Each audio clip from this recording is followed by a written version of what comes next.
It's given me hope because I think everyone needs something, a passion that something that drives them, something that makes them want to wake up every day, and that's what basketball has given me.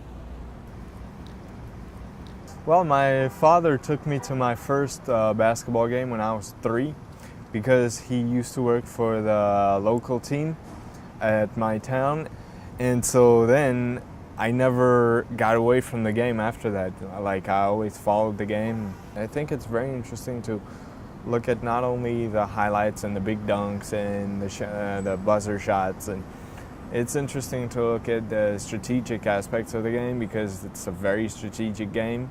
I would definitely like to be linked with basketball later in my life, either as a coach or as someone that has an impact on the results of a team. I chose UT for both education and the sports, especially women's basketball. We're pretty good, so that's why I came here. Well, it was interesting. I sent an email to the staff, and I got a reply from the video coordinator, who offered me to send me some footage of their games, and so that I could give feedback on. I wish I can help them in any ways. So you see right now, good pressure defense.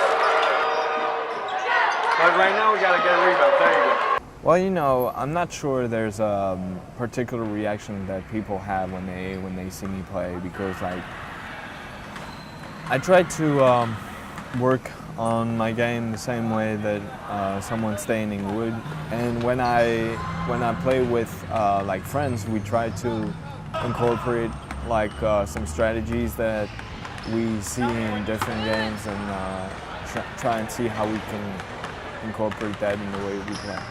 Wheelchair basketball is something that I've always like seen and that people have always talked to me about, but it's I've never like considered playing in a team because I felt like there was a physical nature to it that I wasn't ready that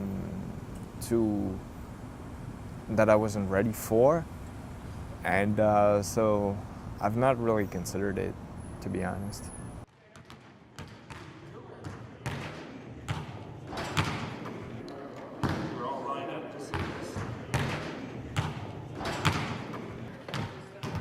Love new people coming out, because what that does is help grow the sport. It helps people to get around other people with disabilities. It also promotes more independence living and show, hey, you know, if I have this issue in life, how do you handle it? That is what our job is to do, is to get people to come out and to experience and enjoy and get them into a healthy lifestyle. Yeah.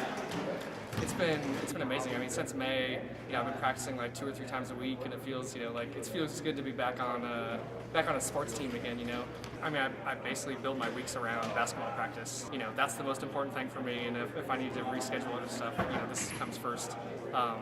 Which, you know, again, it feels like I'm an adult and I shouldn't be playing games and stuff like that. But like that's how fun this is. That's how important it is. Unless somebody's calling for help. Don't be looking at somebody else and saying, oh, the guy didn't come help me. First of all, you didn't communicate. If you needed help, communicate. So as far as a player, a person that wants to play wheelchair basketball has to have some form of physical disability. That is a requirement of the National Wheelchair Basketball Association. You learn that because you have a disability does not mean your life stops.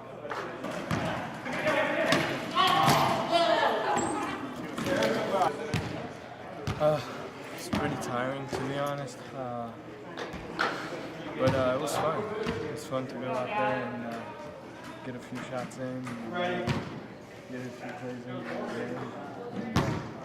Yeah, it was fun. It's also it's actually super. I think it's super intimidating to come into this game because people like, you know, like people like me have been playing for 30 years and that sort of thing, and so it's super intimidating. So it's awesome when we see fresh faces out here. Yeah, I'll be coming back soon. They play a second game here right now. I'm gonna sub in during the game, so it's a lot of fun.